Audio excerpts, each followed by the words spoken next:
නැත්තම් තෝ මේ කමෙන්ට් එක දාන තෝ ඇවිල්ලා යුද්ධ කරේ නෑනේ පරයෝ. මේ තියෙන්නේ කරන්න පුළුවන් යුද්ධේ බම්බුව තමයි. ඒවන්ට බයිනෝ අපේ හමුදාවේ කොල්ලන්ට බයිනෝ. තොපි මොක්කුද බං 265ම මහින්දට බැනපන්. හැබැයි මේ වෙලාවේ රෙස්පෙක්ට් එකක් දෙන්න ඕනි. නැත්තම් තෝද යුද්ධය ඉවර කරේ පරබල්ලු. අම්මා යනවා කෝච්චිය තාත්තා යනවා බස් එකේ. මොකද තාත්තා කෝච්චිය ගිහලා බෝම්බයක් පිපිරිලා මැරුණොත් ළමයින්ට අම්මා හරි ඉන්නවා බස් එකේ ගිය නිසා. දෙන්න එකට යන්න නැති කාලයක් මේ රටේ තිබ්බේ. වේලු බිල්ලේ පිළබාරන් කියන සක්කිලි තිරිසන් බල්ලෙක්. මේක බලන්න ඇති යුද්ධෙන් තමන්ගේ තාත්තා අම්මා නැති වෙච්ච ළමයි. ඕගොල්ලන්ගේ අම්මලා තාත්තලාව එහෙම හැල්ලු කරන්න දෙන්න බෑ. එක බලන ඔයාගේ මහත්තයා යුද්ධ නිසා නැති වෙන්නේ නැති. මහත්තයා මෙහෙම හැල්ලු කරන්න දෙන්න බෑ. කොටි ගහපු බෝම්බෙන් මේක බලන ඔයාගේ අම්මා තාත්තා සහෝදර සහෝදරී නැති වෙන්නේ නැති. ඒ වැඩේ කරපු තිරිසන් බල්ලන්ව ලොකු කරන්න දෙන්න බෑ. මහින්දට රෙස්පෙක්ට් එක දීපන්, ගෝඨාභයට රෙස්පෙක්ට් එක දීපන්. කරත් පොන්සේක වගේ හමුදාපතිවරු කරන්නාගොඩ රොෂාන් ගුණතිලක අයස්පෝරා වලින් හරි කොහෙන් හරි සල්ලි අරගෙන ඉගන්නු. නිකන් මහින්දගේ මාර්ගෙන් අර කමෙන්ට් කරලා මේ යුද ජයග්‍රහණය පහළට දානවා. රණවිරුව පහළට දානවා. ජනාධිපති අගමැති, එතකොට ආරක්ෂක ලේකම්, හමුදාපතිවරු, එතකොට කවුද ආරක්ෂක මාණ්ඩලික ප්‍රධානි, ඒ මිනිස්සුත් එක්ක ගත්තම තොපිමන පොන්නේෝද? එක සක්කිලියට රණවිරුව පහළට දාන්න මේ යුද ජයග්‍රහණයට මූලික වුණ කිසිම විරුවෙක්ව පහළට දාන්න දෙන්න විදියක් නැහැ. දෙන්න බෑ. ඒකයි අපි හමුදාවෙන් ෂොට් එක දීලා ඔළුවටම ඔළුව කුඩු කරේ පරබල්ලාගේ. දැන් මහින්දට ගරු කරන්න ඕනේ අනිවාර්යෙන්. ඒක අපි කුහක නොවි කරන්න ඕනේ. හැබැයි ඒවට යටින් දාන මු පට්ටෝරා එක ඇත්ත. හැබැයි ගරු කරන්න ඕනේ දින එක ගරු කරන්න ඕනේ. ඒක තමයි ඇත්ත. අර මහින්දගේ පෝස්ට් එකක් දැම්මම බණින්නේ අනුරු කුමාර දිසානායකවත් පොඩ්ඩක් මෙන්ෂන් කරලා. මේ රජයවත් මෙන්ෂන් කරලා. එතකොට කෙට වෙනවා. අනුරු කුමාර දිසානායක මහින්දලා විවේචනය කරනවා, රාජපක්ෂලා විවේචනය කරනවා. අනුරු කුමාර දිසානායක යුද්ධ ගැන වචනයක් කතා කරන්නේ. ඒ මිනිස්සයාට විවේචනය කරන්න පුළුවන් තොපි වගේද? අනුරු කුමාර දිසානායකවත් විවේචනය කරන්නේ නැති යුද්ධේ තොපි විවේචනය කරනවා. මහින්ද තමයි මේ යුද්ධ නැවැත්තුවේ. කොන්ද කෙලින් ඉන්න නායකයෙක් ඉන්න ඕනි රටකට. සරත් පොන්සේකට යුද්ධ කරන්න බෑ. කරන්නාගොඩට රොෂාන් ගුණතිලකට යුද්ධ කරන්න බෑ ඉහළ ඕඩරයක් නැතුව. ඒ ඕඩරේ බය නැතුව දුන්නේ ජාත්‍යන්තරේ බැලන්ස් කරගෙන මහින්ද රාජපක්ෂ. අපේ කොල්ලෝ ජීවිතේ දීලා අතපය දීලා බේරගෙන මේ රට තොපෙන් කතා අහන්න ඕනිද? නෑ ප්‍රභාකරන් කියන පරබල්ලව නායකයෙක් කියලා හඳුන්වන පොන්නේොත් ඉන්නවද කියලා. Sana Show, the people's YouTuber. අයිබෝන්. ඉතින් අද තමයි 2025 මැයි 18. ඒ කියන්නේ අපේ රට රුදුරු කොටි ත්‍රස්තවාදයෙන් LTT ත්‍රස්තවාදයෙන් මුදාගත්තේ අද වගේ දවසක. ඉතින් මට මොකද මේක ගැන කතා කරන්න හිතුනේ. ඉතින් මම අද Facebook පැත්තේ අද්දි දැක්කා ගොඩක් පෝස්ට් දාලා තියෙනවා අපේ රණවිරුවන්ට දීර්ඝායුෂ පතලා සහ නිවන් සුව පතලා අපේ මියගිය රණවිරුව. මොකද කොල්ලෝ 65000ක් මිය ගියා. කොල්ලෝ 27000කගේ ඇස්කං ලේ නහර අතපය නැති වුණා. තාමත් ඔවුන් සමහර මිනිස්සු ඉන්නවා, සමහර කොල්ලෝ ඉන්නවා හමුදාවේ කොල්ලෝ. ඒගොල්ලෝ දන්නේ තමන් ඉස්සරහා කවුද ඉන්නේ. නැත්තම් කතා කරනකොට ඇහෙන්නේ නැහැ, ගොළු වෙලා බිහිරි වෙලා. සමහරුන්ගේ අතපය හතරම නැහැ, කන් ඇහෙන්නේ නැහැ, ඇස් පේන්නේ නැහැ. ඔන්න ඔහොමයි. මේ ඇවිල්ලා මෙහෙම පපුවට තියලා අකුරු ලිව්වට පස්සේ තමයි කවුද ඇවිල්ලා ඉන්නේ කියලා තේරෙන්නේ. අන්න ඒ වගේ දුක් විඳිනවා මිනිස්සු. ඉතින් මම මොකද අද මේ ගැන කතා කරන්න හේතුව? අද කතා කළ යුතුම දවසක්. හැබැයි මට පෙනුණා පොඩි දෙයක්. ඉතින් අපි දන්නවා අනුරු කුමාර දිසානායක ආදරණීය ජනාධිපතිතුමා යටතේ දැන් අලුත් ආණ්ඩුවක් පත් වෙලා යම් කිසි ස්ථාවරයක රට ගෙනියනවා. හැබැයි යම් අඩුපාඩු තියෙනවා. හැබැයි එහෙම කියලා අපි දන්නවා ලොකු ඇරියස් එකක් අපිට තියෙනවා මහින්ද රාජපක්ෂ එක්ක. ඒ කියන්නේ ඇරියස් එක කියන්නේ මේ රටේ ආර්ථිකය ගැන එයා හිතුවේ නෑ. එයා යුද්ධෙ නිම කරා.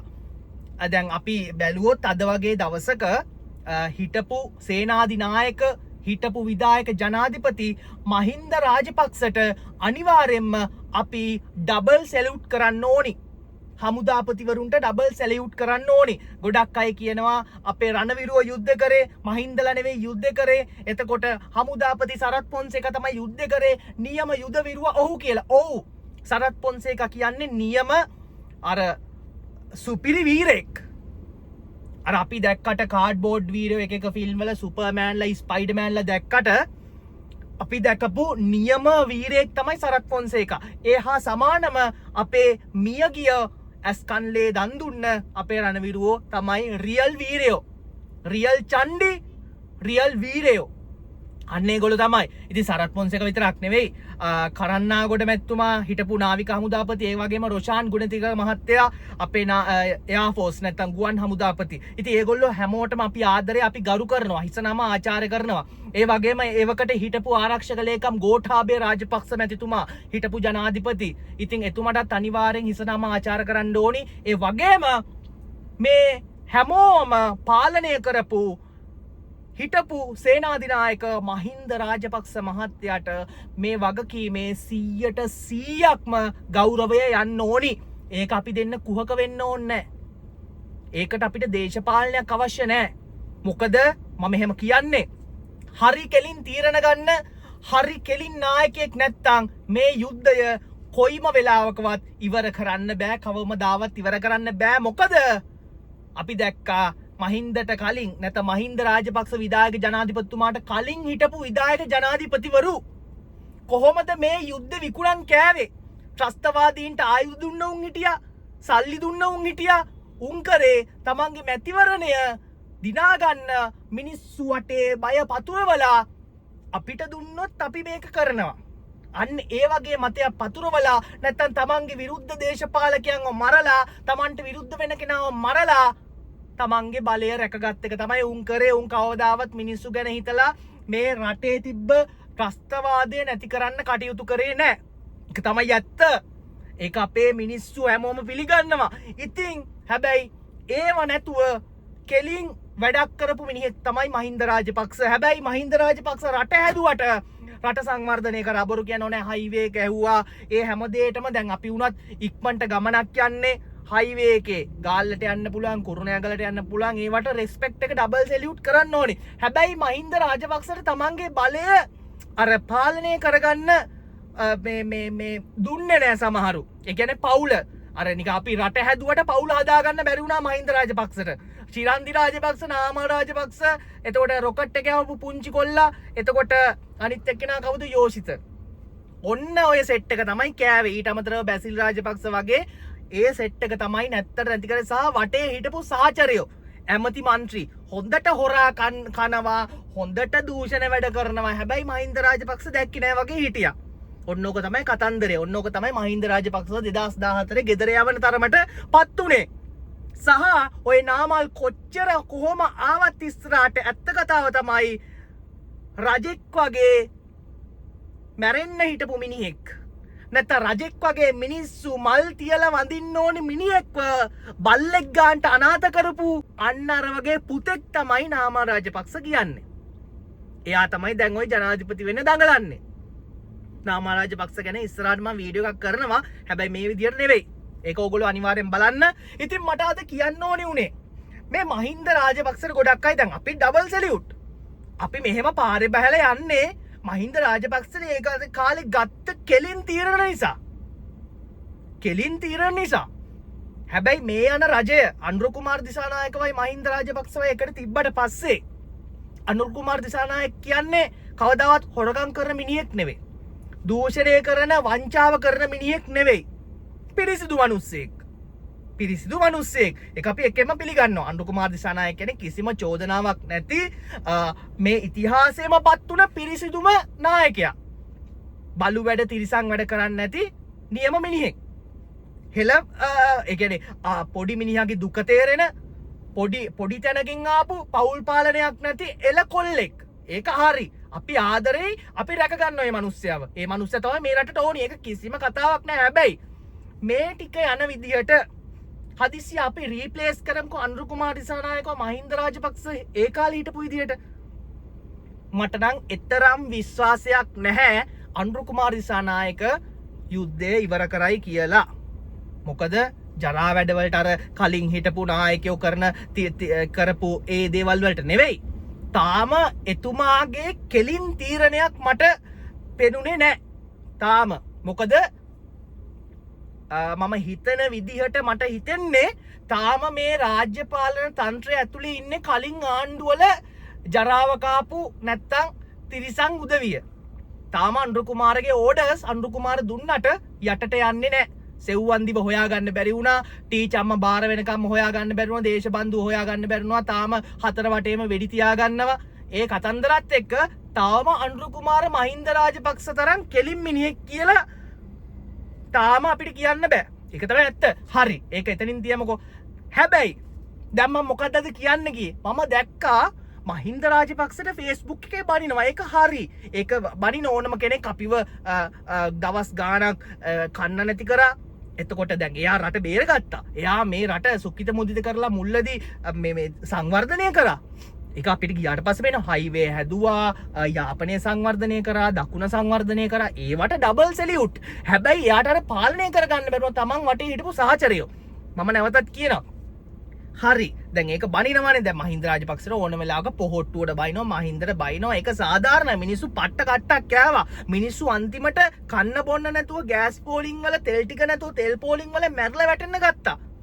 ඉතින් මොන රජා හිටියත් ඒ විදිහට එතකොට මිනිස්සු නැගිටිනවා. එතකොට අනුර කුමාර දිසානායකලා කියන දේවල් මිනිස්සුන්ගේ ඔළුවට වදින්න ගත්තා. මිනිස්සු හැරුණා. ඒක ඕකේ. හැබැයි මහින්දව ටාගට් කරගෙන මේ මහාවිරු අපිට මහාවිරු සමරුව මේක වෙන ඔය තිරිසං LTT එකේ නායකය තිරිසං බල්ලා ප්‍රභාකරන් කියන සක්කිලි බල්ලව සමරන උන් ඉන්නවා. ඒක තමයි ඇත්ත. මේ රටේ තාම ඉන්න හොරෙන් හරි. ඒක තහනම්. හැබැයි අපේ සිංහල මිනිස්සු අතර මොකක් හරි ප්‍රශ්නයක් ඇති කරන්න හදනවා නම් මහින්දව දාලා. දැන් මහින්දට ලොකු විරෝධයක් තියෙනවා. අර නාමල්ල තමයි ඒකට වග කියන්න ඕනේ. මහින්ද රාජපක්ෂ මැරුණම රටිඤ්ඤ පත්තු කරන මිනිස්සුත් ඉස්සරහට ඉඳී සමහර විට. ඒ තරම් මහින්දත් එක්ක තරහයි. මොකද මේ රටේ වෙච්ච දේවල් එක්ක යම්කිසි සාධාරණයක් ඒකේ තියෙනවා. හැබැයි මහින්දව ටාගට් කරගෙන මේ යුද්ධය නිමා කිරීම නෝන්ඩි කරන්න නම් දෙන්න බෑ මහත්තයෝ.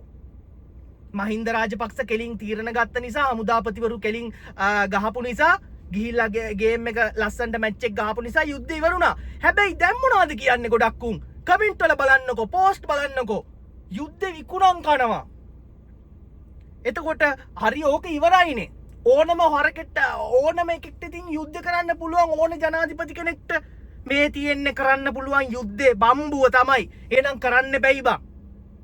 මහින්ද රාජපක්ෂට වැඩිය බලයක් තිබ්බ නායකයෝ හිටිය මේ රටේ. කරාද? කරා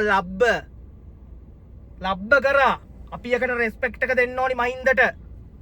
ඒ ගැම්ම, ඒ විශ්වාසනීයත්වය, එතකොට ඒ තියෙන පෞරුෂය, ඒකට අපි ගරු කරන්න ඕනේ. ඒ නිසා තමයි මේ මිනිහා ඒක නැවැත්තුවේ. මිනිහටත් පුළුවන් එහෙනම් මිනිහා ඒක නැවැත්තුවේ නැත්තම් තාමත් යුද්ධය යනවා. මිනිහාගෙන් පස්සේ තා වෙනකන් හරි නායකයෙක් රටට පත්තුන්නේ නැහැ. හොරකම් කරයි. හොරා. පට්ට හොරා. හරිද? මම දැන් හොරකම් කරා කියලා කියනවා ඉස්සරහට ඔප්පුවේ. හැබැයි අනුර කුමාර දිසානායක දක්වා රටට හරි පාලකයෙක් මහින්දගෙන් පස්සේ පත්තුනේ නැහැ. යම්කිසි ඒ කියන්නේ සංවර්ධනයක් කරපු මං කියන හොරකම් ටික තියලා.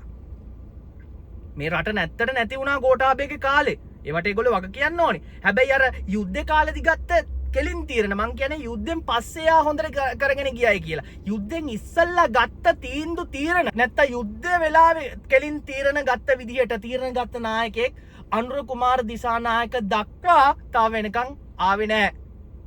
ගෝඨාභයත් යම් කිසි තැනකට ආවා. හැබැයි ගෝඨාභය නැත්තට නැති වෙලා ගියා.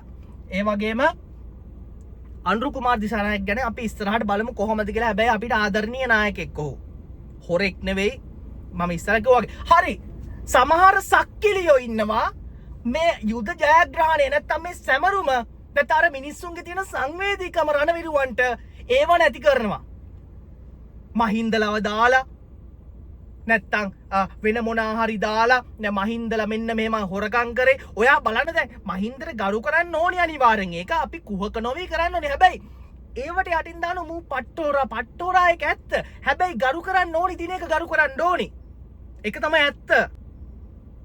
ඒකටත් අපි යනවනම් අනේ ඕක මේ යුද්ධ දිනුවට මේ ඕක පට්ට හොරා. හරි. හොරගම් කරා. හැබැයි රෙස්පෙක්ට් එකක් ගරුත්වයක් දෙන්න ඕනි තැන දෙන්න ඕනි. නැත්තම් තෝ මේ කමෙන්ට් එක දාන තෝ ඇවිල්ලා යුද්ධ කරේ නෑනේ පරයෝ. ඒ මිනිහා හොරකම් කරපු බව ඇත්ත. ඒ මිනිහා වැරදි කරා මිනිස්සු මේවා වුණා. හැබැයි අතනදී ඒ මිනිහා තීරණයක් ගත්තා. නැත්තම් ඔය එක පර බල්ලෙට්ටවත් එළියට බහින්නත් බෑ. තේරෙනවනේ? ඒක තමයි ඇත්ත. එක පරේට එළියට බහින්න බෑ. ඒ නිසා රණවිරුවන්ව එහෙම පහලට දාන්න දෙන්න බෑ. එක පරේට එක සක්කිලියට රණවිරුව පහලට දාන්න මේ යුද ජයග්‍රහණයට මූලික වුණ කිසිම විරුවෙක්ව පහලට දාන්න දෙන්න විදියක් නැහැ. දෙන්න බෑ. මොක්කුද ඔය කමෙන්ට් දාන පර බල්ල මොක්කුද? ෆේක් වලින් දානව කමෙන්ට් අර රණවිරුවන්ට බයිනෝ අපේ හමුදාවේ කොල්ලන්ට බයිනෝ තොපි මොක්කුද බං? ඒ එදා ජනාධිපති අගමැති එතකොට ආරක්ෂක ලේකම් හමුදාපතිවරු එතකොට කවුද ආරක්ෂක මාණ්ඩලික ප්‍රධානී ඒ මිනිස්සුත් එක්ක ගත්තම තොපි මොන පොන්නේෝද? මොක්කුද? රියල් වැඩකාරයෝ. ඒක ඇත්ත. මහින්දගේ හොරකං අවුල් වුණාට මහින්ද කරපු දේවල් අවුල් වුණාට යුද්ධ වෙලාවේ මේ මිනිහා ගත්ත තීරණේ. ඒකට රෙස්පෙක්ට් එක දෙන්න ඕනේ. නිකන් මහින්දගේ මාර්ගෙන් අර කමෙන්ට් කරලා මේ යුද ජයග්‍රහණය පහළට දානවා. රණවිරුව පහළට දානවා. මාරු ඩයල් ඉන්නේ. ඩයස්පෝරා වලින් හරි කොහෙන් හරි සල්ලි අරගෙන හිඟන්නු.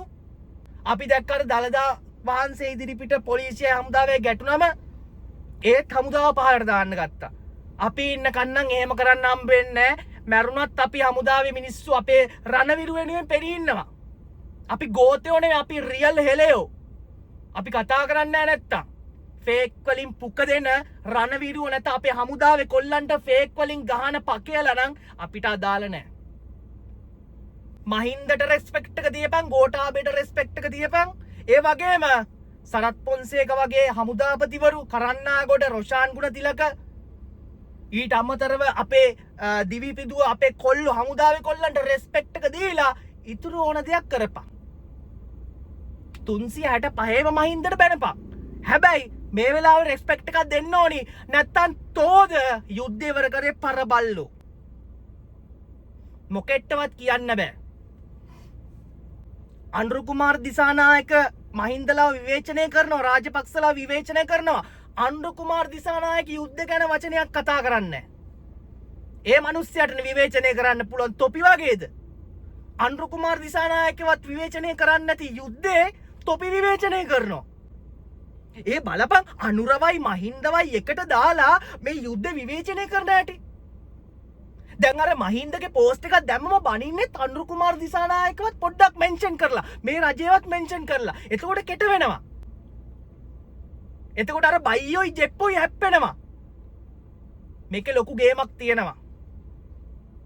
මම දන්නේ මේවා කාගේ උමනාවට වෙන දේවල්ද කියලා. හැබැයි වේලු පිල්ලේ පිළබාරන් කියන සක්කිලි තිරිසන් බල්ලෙක්. බල්ලා කියන්න බෑ. බල්ලටත් වැඩිය අන්ත දේවල් කරපු තිරිසනෙක්. ඒකයි අපේ හමුදාවෙන් ෂොට් එක දීලා ඔලුවටම, ඒකයි අපේ හමුදාවෙන් ෂොට් එක දීලා ඔලුවටම ඔලුව කුඩු කරේ පරබල්ලාගේ. ඒ නිසා මන් දන්නේ ප්‍රභාකරන් කියන පරබල්ලව නායකයෙක් කියලා හඳුන්වන පොන්නයොත් ඉන්නවද කියලා. ප්‍රභාකරන් නායකයෙක් නම් තොපි මොක්කුද කියලා තොපිම බලාගනින් කන්නාඩි ඉස්සරහට ගිහිල්ලා තියෙනවද කියලා බලපන්. ගෝතයෝ අපේ කොල්ලෝ 65,000ක් ජීවිතේ දීලා 27,000ක් කන් ඇස් කට් මේ නහය තමන්ගේ නහර අතපය නැති කරලා මේ රට බේරලා දීලා තොපෙන් කතත් අහන්න ඕනද පරයෝ? අපේ කොල්ලෝ ජීවිතේ දීලා අතපය දීලා බේරගෙන මේ රට තොපෙන් කතා අහන්න ඕනිද? සක්කිලියෝ වගේ කතා කරන්නේ දැන් කමෙන්ට් දාන්නේ. මොකුත් මතක නෑ වගේ. මොන ආණ්ඩුව පත් වුණත්, මොන නායකයා පත් වුණත් ඒවට රෙස්පෙක්ට් කරපන්. ඉතිහාසය දැනගනින්. සාමාන්‍යයෙන් 2005-6 ඉපදුන පුංචි උන් ඕව දන්නේ නෑනේ. හැබැයි සමහර නාකි උදවිය නාකියොත් දානවා කමෙන්ට්. ඒවා දැක්කම අපිට හරියට රිදෙනවා. මොකද අපි ඒව අත්විඳා. අම්මා යනවා කෝච්චියේ, තාත්තා යනවා බස් එකේ. මොකද තාත්තා කෝච්චියේ ගිහලා බෝම්බයක් පිපිරලා මැරුණොත් ළමයින්ට අම්මා හරි ඉන්නවා බස් එකේ ගිය නිසා. දෙන්න එකට යන්නේ නැති කාලයක් මේ රටේ තිබ්බේ. එහෙම රටක් තමයි මෙතෙන්ට පත් කරේ. මහින්ද හොරා හරි. මහින්දට උත්තර දුන්න ඡන්දේ මහින්ද වැලෙව්වා. මහින්දට බැනපන් 365 දවසෙම. හැබැයි මහින්ද තමයි මේ යුද්ධ නැවැත්තුවේ. කොන්ද කෙලින් ඉන්න නායකෙක් ඉන්න ඕනි රටකට. සරත් පොන්සේකට යුද්ධ කරන්න බෑ. කරන්නාගොඩට රොෂාන් ගුණතිලකට යුද්ධ කරන්න බෑ ඉහළ ඕඩරයක් නැතුව. ඒ ඕඩරේ බය නැතුව දුන්නේ ජාත්‍යන්තරෙත් බැලන්ස් කරගෙන මහින්ද රාජපක්ෂ. රණවිරුව ඒකයි කිසිම ප්‍රශ්නයක් නැතුව ඉස්සරහට ගියේ. අන්න ඒ රෙස්පෙක්ට් එක තියපන්. පෞද්ගලික ආරවුල් අපිට අදාළ නැහැ. දේශපාලනයේදී පක්ෂ විදියට මහින්දලත් එක්ක හැප්පුණාට කමක් නැහැ.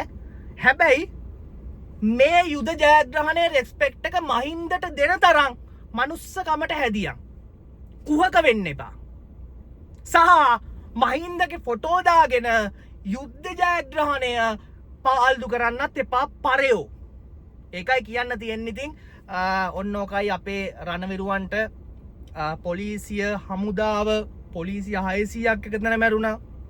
හමුදාවේ කොල්ලෝ කෙල්ලෝ නැත්තට නැති වෙලා ගියා. ඉතින් අපි මේ මිනිස්සුන්ට කොච්චර අපේ ජීවිතාන්තය දක්වා ගරු කරත් මම හිතන්නේ අපිට ඒ ණය ගෙවන්න පුළුවන් කියලා. මොකද මේ පොළවේ වැලි කැට ගන්නට ඒ මිනිස්සු ලේ හලලා ඇති මේ භූමිය බේරගන්න. ඒකයි මේක බලන්න ඇති හමුදාවේ මිනිස්සු. රණවිරුවෝ නැත්තම් යුද්ධෙන් තමන්ගේ තාත්තා අම්මා නැති වෙච්ච ළමයි බලනවා ඇති. ඒ ඔයාලා වෙනුවෙන් තමයි මම මේ කතා කරන්නේ. මේක බලනවා ඇති යුද්ධෙන් තමන්ගේ තාත්තා අම්මා නැති වෙච්ච ළමයි. ඕගොල්ලන්ගේ අම්මලා තාත්තලව එහෙම හැල්ලු කරන්න දෙන්න බෑ. මේක බලන ඔයාගේ මහත්තයා යුද්ධ නිසා නැති වෙන්නේ නැති. මහත්තයාව එහෙම හැල්ලු කරන්න දෙන්න බෑ. අන්න ඒකයි. කොටි ගහපු බෝම්බෙන් මේක බලන ඔයාගේ අම්මා තාත්තා සහෝදර සහෝදරිය නැති වෙන්නේ නැති. ඒ කරපු ඒ වැඩේ කරපු තිරිසම් බල්ලන්ව ලොකු කරලා කරන්න දෙන්න බෑ. නැත්තම් ඒ වැඩේ කරපු තිරිසම් බල්ලන්ව ලොකු කරන්න දෙන්න බෑ. උන් තිරිසන් ත්‍රස්තවාදී පරබල්ලෝ. උන්ටත් කඩේ යනවා කියන්නේ කොහෙන් හරි සල්ලි අරගෙන අමනුස්සයෝ. අපි ඉන්න ඕගොල්ලෝ වෙනුවෙන් කතා කරන්න. ඒකයි කියන්නේ. ඉතින් බොහොම අපි කොච්චර ගරු කරත් ඒක කියන්න තේරෙන්නේ නැහැ. ඉතින් අපි හැමෝම මතක් කරමු. බොහොම ස්තුතියි මේ වීඩියෝ එක බැලුවට. ඊළඟ වීඩියෝ එක හම්බෙමු. සෑන ෂෝ ජය වේවා.